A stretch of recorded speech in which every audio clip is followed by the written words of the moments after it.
What's up, Internet? This is Rambling Josh, and welcome to the very first episode of Let's Play Pokemon Red. If you're a little bit confused as to why exactly I'm doing this game, then I defer to my announcement video, which I should have put up a few days ago. So, without any rambling beforehand, let's just get this thing started. Let's take a quick look at the options. Text speed fast is a must. That's fine. And start a new game. Why hello there, Professor Oak. I don't know why they would call you that.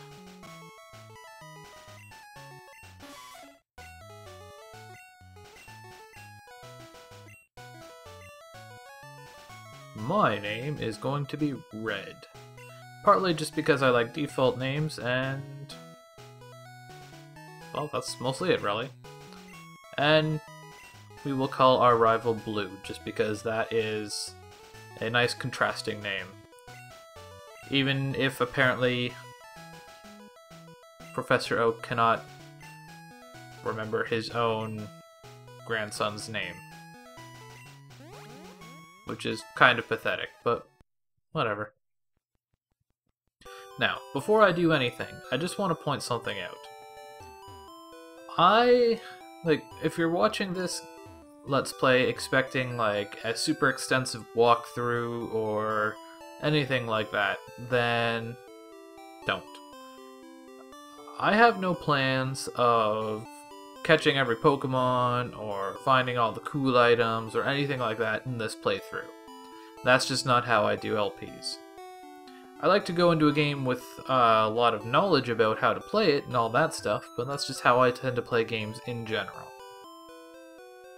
So, I have a kind of pre-set out plan for this game, and that is essentially that I have 6 Pokemon pre-picked out that I am going to catch, and for the most part, I'm not really going to catch anything but those Pokemon.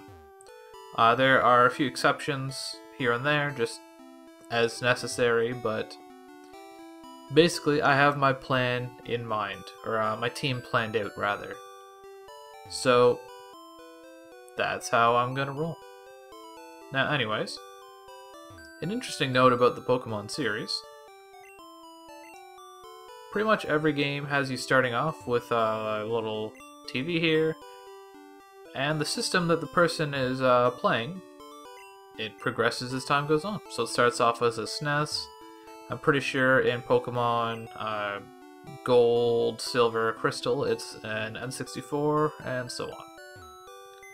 Now the first thing we want to do is there's a potion on the PC here. So we want to take that out. If you don't know how the PC works, essentially, there are 2 different PCs you can access. There's your PC, and when you actually get Pokemon, there's also Bill's PC, but we don't have access to that yet, so it just takes us automatically to your PC, which you can use to store items. So, there's a potion stored on your PC from the get-go, so we just took that. And we can see it right there. So that's fairly important to get. I'm probably also not going to be doing a lot of, like, talking to people. Although, yeah. So essentially, we want to head straight on over to Professor Oak's. Sup. Oh, well, that's unfortunate. I guess he maybe came up this way? Hey, don't go out. Why were you in my room? Or my house, rather. Also, why do you have a giant collar?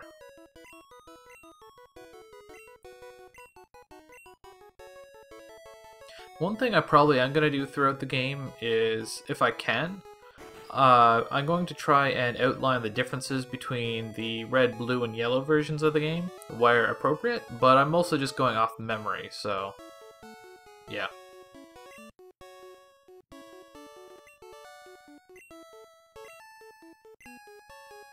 Haha! Oh, really? No one cares about you. Go away. So, we have 3 Pokemon here. We have Charmander. We have Squirtle. And we have Bulbasaur. So obviously, anyone who knows anything about Pokemon knows we get to choose from 3 starter Pokemon, Fire, Water, and Grass. And I am going to pick Charmander. There are a few reasons for that, and I will go into it in a moment. No, I do not. I don't like nicknaming my Pokemon. Mostly just because the name doesn't change at all when they evolve, so I don't know.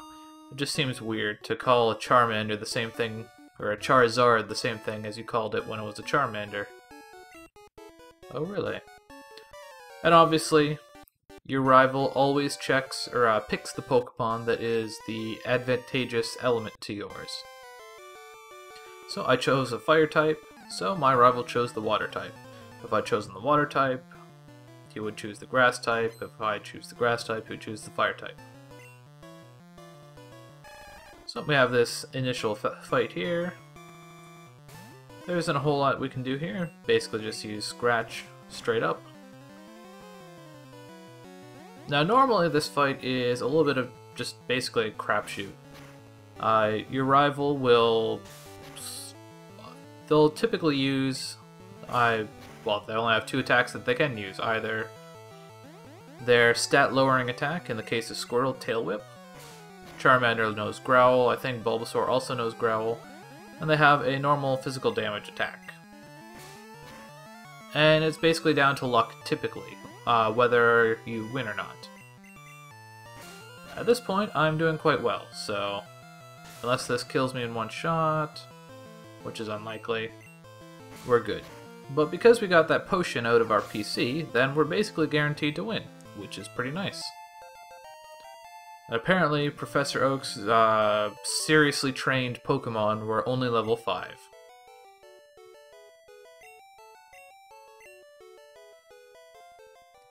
And if you were playing Pokemon Yellow, you would have been forced to get Pikachu, and your rival would have an Eevee. Okay then. Now, before I go too much further, I want to explain a little bit why I chose Charmander. And like I said, there are a few reasons. One of which is just kind of simple and silly, and that's just that Charmander he's the mascot for Pokemon Red. He's on the box, he's on the overlay, so it kind of makes a little bit of sense to me. The other reason is... well, there's 2 other reasons. One is that Fire Pokemon are useful, but they're not very plentiful in Generation 1. And you can only...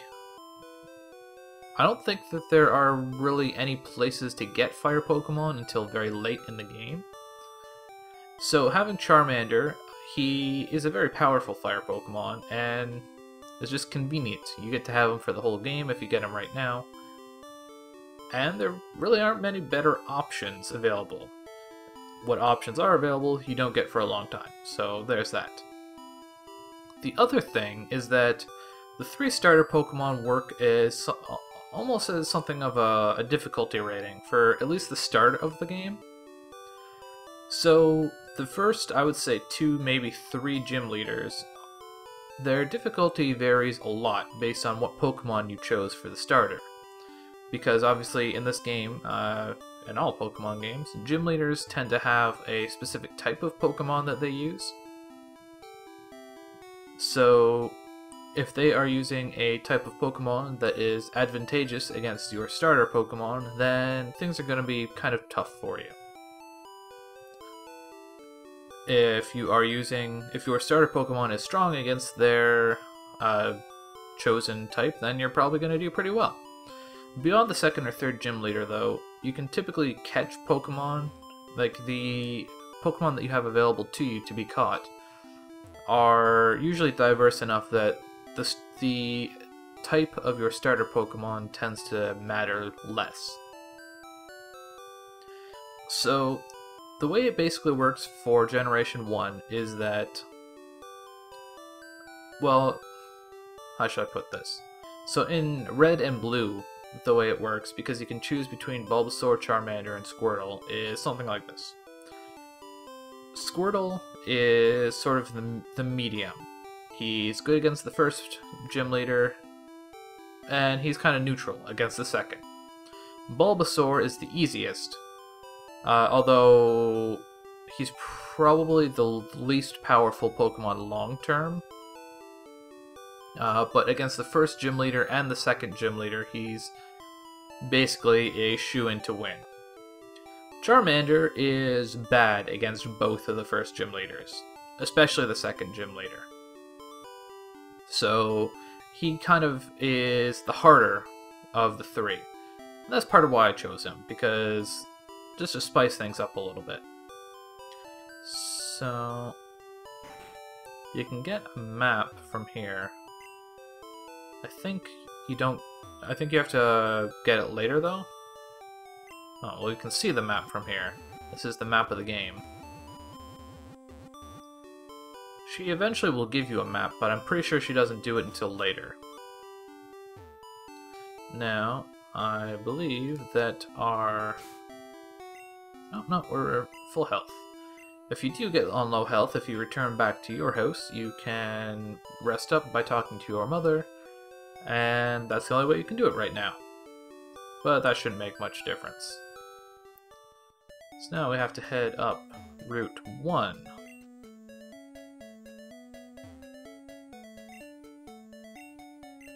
I will do. And he will give me a potion. Yay, potion. So, battles in this game against wild Pokemon are random battles, and they only occur, well, not only, but they typically occur in the tall grass. So, typically you have the ability to capture wild Pokemon, such as this Pidgey here. But at this point, we do not have any Pokeballs, so we cannot do that. And Pidgey is using Sand Attack, which is kind of annoying. Sand Attack lowers your accuracy, as the thing said, which it didn't end up affecting us at all, but if your accuracy gets really low, then it makes things rather problematic. So the Pokemon here, there's Pidgeys and there's also Rattatas, which, are we gonna fight one of them? No, another Pidgey. They're both pretty weak. Rattatas are pretty... They can be decent, at least for a small period of time. There's a period where, around level 20, I would say, I think, they learn an ability by the name of Hyper Fang, which for a level 20 Pokemon is extremely powerful. So for that period, Rattatas are actually very strong, but long term they're not very good at all. Pidgeys are just, more or less, they're just straight up bad. In general, they are a decent Pokemon, and flying types can be pretty handy to have. The problem is that in Generation 1, I'm pretty sure that Pidgeys and its evolutions do not learn any flying type attacks, which is rather problematic. So if we head into the Pokemon Mart, this guy will be like, "Hey, I got this package for you." So we gotta bring that back to town. And if we want, we can actually... Oh no, we can't yet. Okay. Never mind. So these things are little like rocks, and you can just hop right down those to take a little bit of a shortcut. I'm pretty sure one of the guys in this route here will tell you that. So, yeah. If you want to avoid random battles, you can just stay out of the tall grass as much as possible, but at this point, I don't really care too much. And getting experience is good. So I got this parcel for you. I guess. Yay! Well, cool. You again.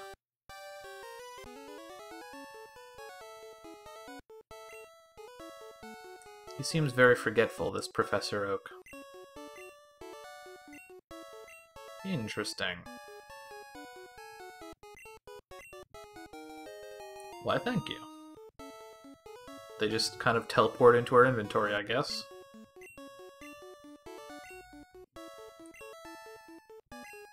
Will do. If you say so. Indeed.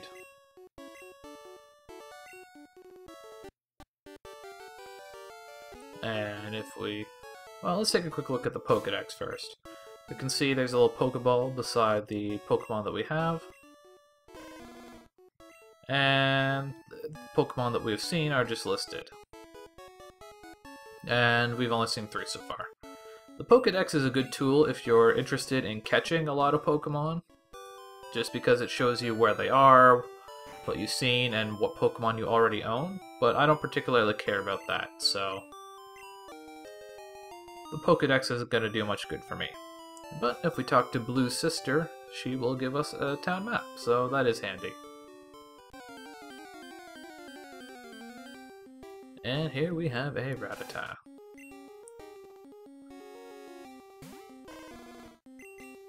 I'm not quite sure at this point how I'm going to handle random battles in this LP, just because in general they tend to be very quick. So I'm tempted to just leave a lot, or all, or whatever, some amount of them in. But I'm sure as the series goes on, I may end up... Whoa. That was odd. I may end up changing my mind on that. Especially when stuff like this starts happening, where it's just like... Yeah, random encounters can be very annoying. But luckily, enemies in this area are pretty weak, so... Well, if you couldn't make your way all the way from Pallet Town to Viridian City, then I suppose it would be pretty I suppose it would be pretty problematic. And Charmander grows to level 8. And I believe we're not quite out of the woods. If I want to be really safe, I should have used a potion, but whatever. So this is just a Pokemon Center. I used it earlier. These just heal your Pokemon up for free. It's usually a good idea to stop into a Pokemon Center pretty much every time you're in town, just because. So, now what I want to do is, now that I've delivered Oak's parcel, I can talk to this dude. I want to buy a bunch of Pokeballs. And that should be enough Pokeballs for the entire game, really. I also want to buy a bunch of antidotes, because poison is annoying, and I'm going to leave it at that.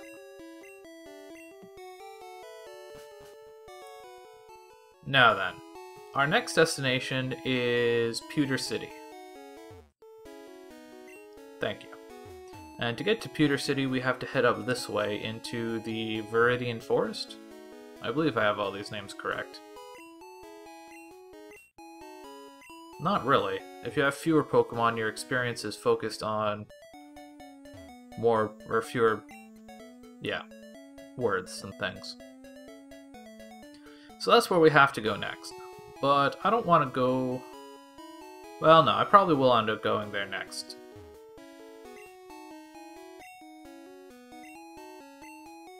Yeah, sure. But if we come over this way, we have another area here. This area is important for a couple of reasons. For one, if you're playing Pokemon Yellow, then the first gym leader is going to give you huge amounts of trouble. He uses Rock-type Pokemon, which in Yellow you're forced to use Pikachu as your starter Pokemon, who is exceptionally bad against Rock types. Like, Rock types are completely immune to electricity. So there are two ways you can go about beating the first gym leader in Pokemon Yellow. At least as far as... yeah. One is if you go into the Viridian Forest, which is the other way we went, there are Pokemon there by the name of Caterpie and or Metapod. And they will evolve into a Butterfree if you get them up to level 20. Butterfree can learn Confusion, which is a very powerful attack. That is one way to beat the first gym leader. It takes a lot of work though, and Butterfree really is not all that good. The other way is that in this little patch of grass here, you can find, in yellow at least, you can find Mankeys. Mankeys are a fighting type Pokemon, and fighting types do extra damage against rock type Pokemon. So, that is a very good way to beat the first gym leader in Pokemon Yellow. There's another thing that's important about this area though, and that is that if we head up through there, we will encounter our rival again. But I don't want to do that quite yet. So instead, I'm going to take a peek into the Viridian Forest and try and gain a little bit more experience. Now, while I'm doing that, allow me to explain a little bit of the way your rival works. So like I said, he always chooses the Pokemon that is the strong against your starter. But things work a little bit differently in Pokemon Yellow. Namely, you always have Pikachu, and your rival always has an Eevee. I'm just going to take a look over the left here, because there's some items in this forest. I forget exactly where they are, but... so, the way Eevee works is that it has the possibility to evolve into 3 different forms. There's the Fire form, Flareon, the Lightning form, Jolteon, and the Water form, Vaporeon. Now, keeping in mind that your Pikachu starter Pokemon is Electric type. Now, what form your rival decides to evolve their Eevee into depends on how you perform against your rival throughout the game.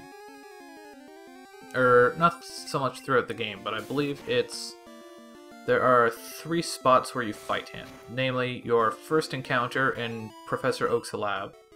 There's the second encounter, which you can skip, or miss, depending on stuff, over to on the west side of Viridian Forest. Ooh, a Pikachu. Pikachu's a pretty good thing to capture. It could be very useful to capture a Pikachu here. If you're playing red or blue and you did not choose, well, if you chose Charmander, basically. It's not a big deal if you caught Squirtle, and it's not necessary if you caught Bulbasaur, but it's the first electric-type Pokemon you can get, which is pretty handy. So anyways, yeah, sure. Here we have a trainer who will run up and challenge me to a battle. So anyways, as I was saying, there's the 3 spots where you can fight your rival. In Professor Oak's lab, to the west of Viridian City, which you can skip or miss. And then there is one other spot around the second town that you get to, the second gym leader town. You fight your rival plenty of other times throughout the game, but those are the 3 important ones for what I'm talking about. Now, the reason they're important is because those are the only times you fight your rival before their Pokemon has evolved. So the next time that you will fight your rival, their Pokemon will have evolved, and in Pokemon Yellow, what they evolve into is determined by how successful you are in fighting them in the past. Now, our Charmander here learned Ember, so we're going to move that up a little bit in the list by pressing Select. I'm pretty sure Ember is effective against bug Pokemon because it's a fire type attack. Indeed. So that's handy.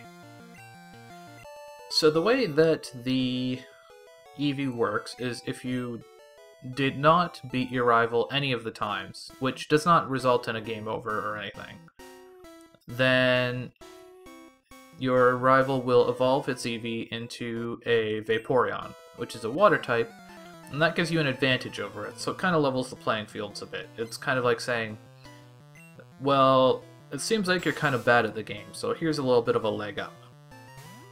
If you win 2 of the fights, then I think that's how it works. Or maybe it evolves into a Vaporeon if you win 1 or 0 fights. If you win 2 of the fights, it evolves into a Flareon. And that includes if you won in the lab and you win in the second city, but you miss the second fight in Viridian City, then it will still evolve into a Flareon. So that's where that second fight comes in important. Now, if you win all 3 fights, it will evolve into a Jolteon, because they'll be like, hey, they use electric types and they're really good, so let's try and be like them. Or something to that effect. I imagine that's how it works anyways. So we wiped out another trainer here. I don't want to go too much further. Here we find an antidote. The reason I bought all those antidotes that I did, I don't believe I actually want to go this way, is because in this forest, the way what it looks like depends a little bit on which version of the game you're playing. If you're playing blue or yellow, you will fight primarily Caterpies in the wild grass here.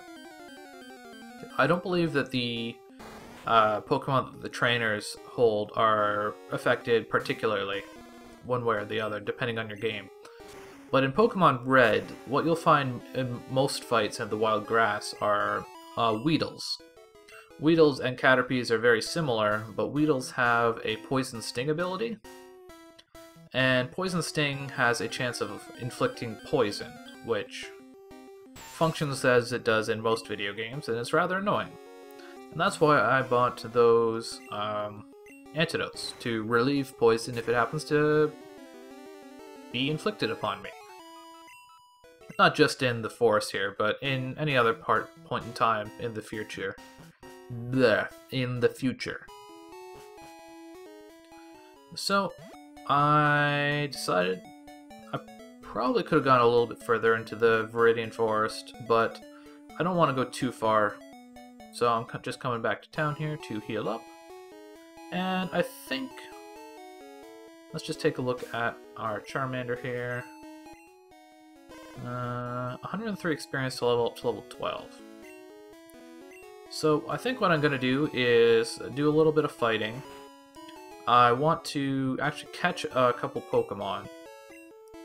So I'm probably going to try and catch a Pidgey, a Rattata, and a Weedle. Not to use them, but because at a future point in time, you get a reward of some sort if you have 10 Pokemon in your Pokedex, and we need that. So the easiest way to do that is to catch Pokemon. Plus, if you have extra Pokemon in your bag, then you don't immediately die if Charmander dies. So that can be handy to have as a little bit of a safety net. So I'm going to catch those extra Pokemon. I am probably going to get Charmander up to level 12, and then I will catch you back here for the next episode of Let's Play Pokemon Red. Catch you later.